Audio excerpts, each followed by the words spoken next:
In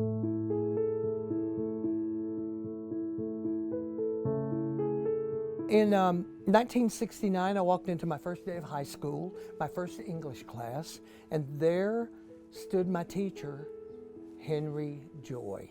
He had just finished student teaching and had begun teaching just a few years earlier, so he was like one of us. You know, he was young, his hair was long, his hair was longer than mine. I think he maybe even at that point had more hair than me. But he was what my grandmother would have called a hippie, of course.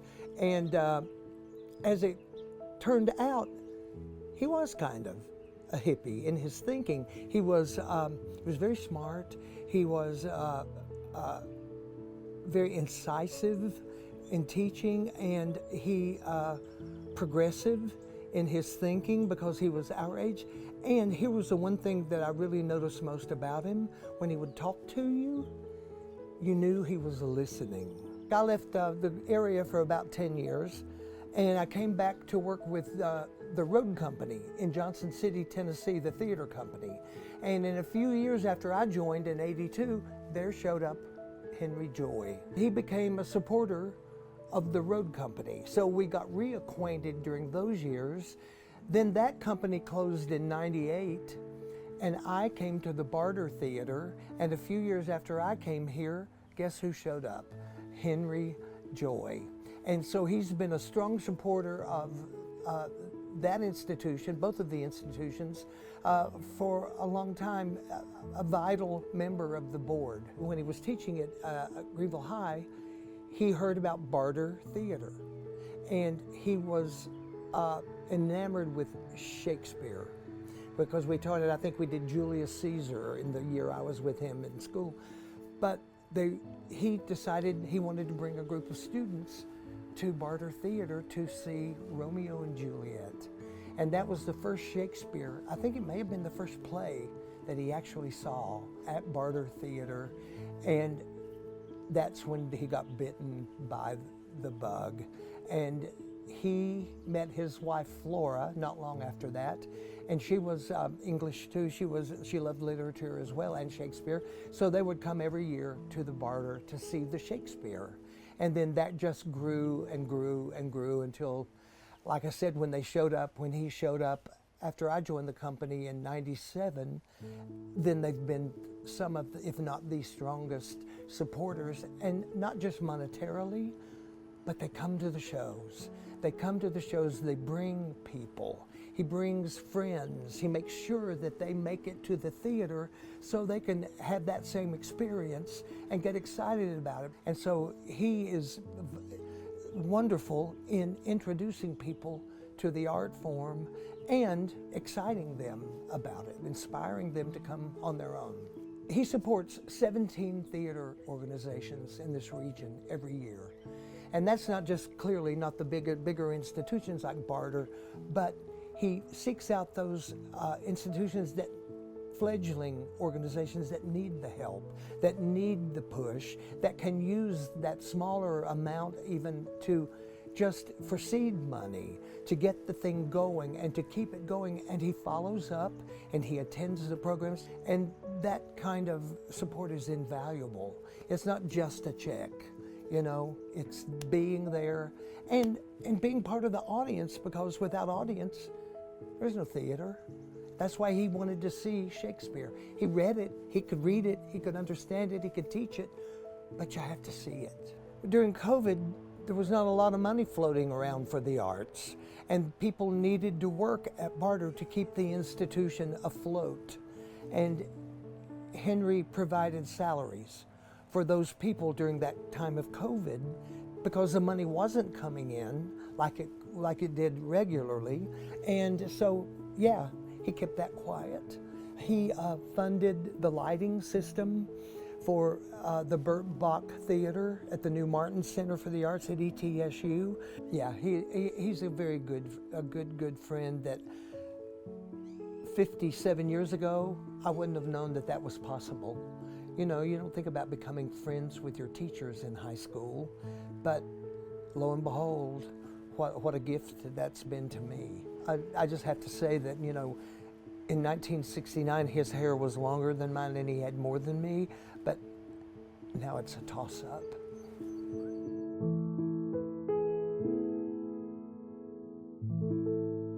What an honor to be nominated by Eugene Wolf. I know of no person personally who is more admired, more respected, more loved than Eugene. Thank you so much for that speech, good friend.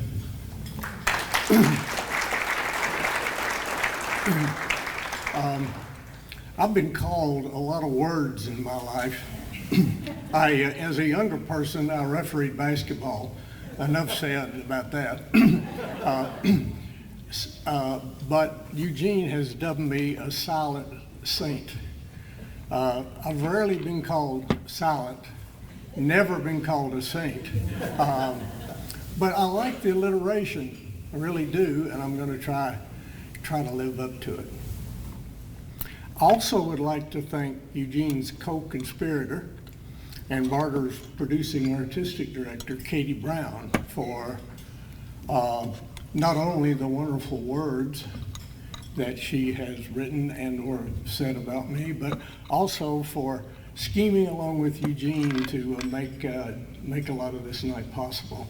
So thank you, Katie.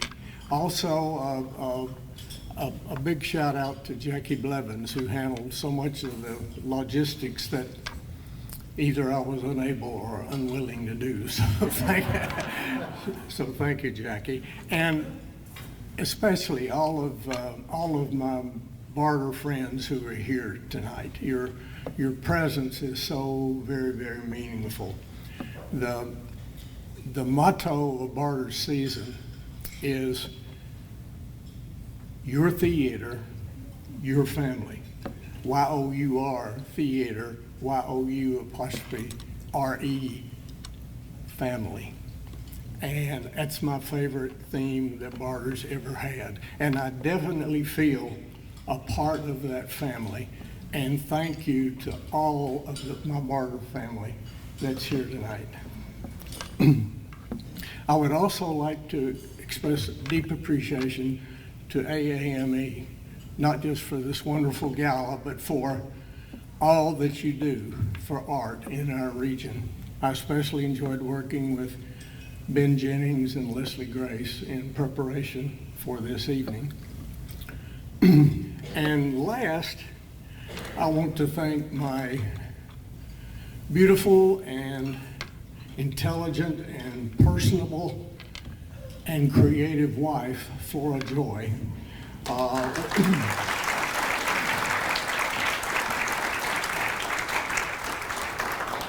We are a special team, and I could do very little or none of the work I do without her.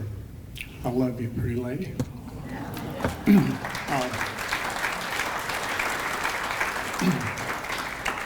Flora and I didn't make a ton of money as teachers, but through discipline saving and wise investing, we're blessed to be at a point in our lives in our retirement years when we can support many different wonderful organizations, the overwhelming majority of which are arts related. And Robert Porterfield founded Barter Theater during the Great Depression, and attendees brought food for admission.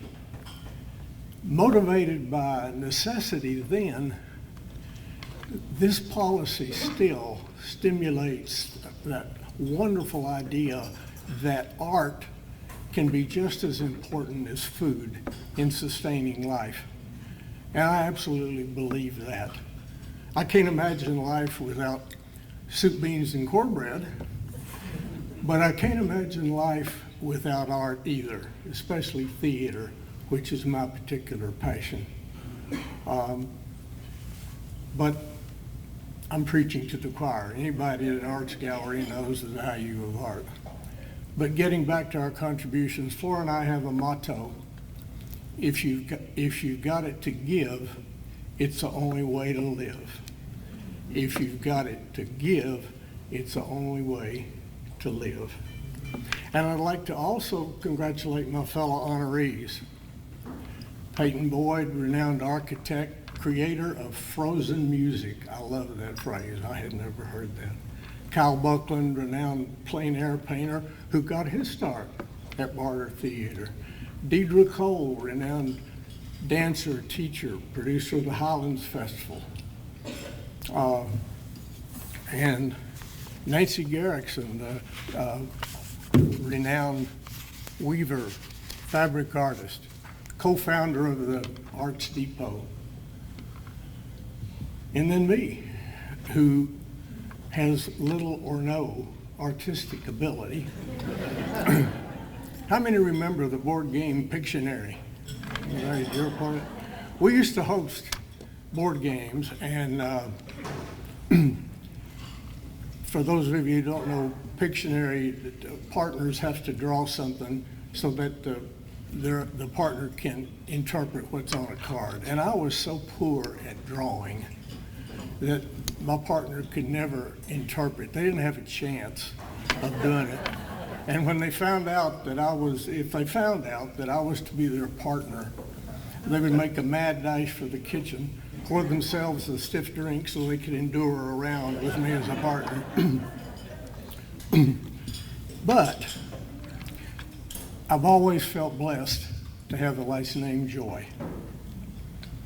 And for many decades now, before I get out of bed in the morning, I ask the good Lord to help me say and do as many of the right things as possible to help everyone with whom I come in contact that day feel better about themselves, bring a little joy to their lives. I don't always succeed, but I always try. And you know, in these days of tribalism, rage, divisiveness, maybe spreading joy could be considered an art form as well. Thank you, friends.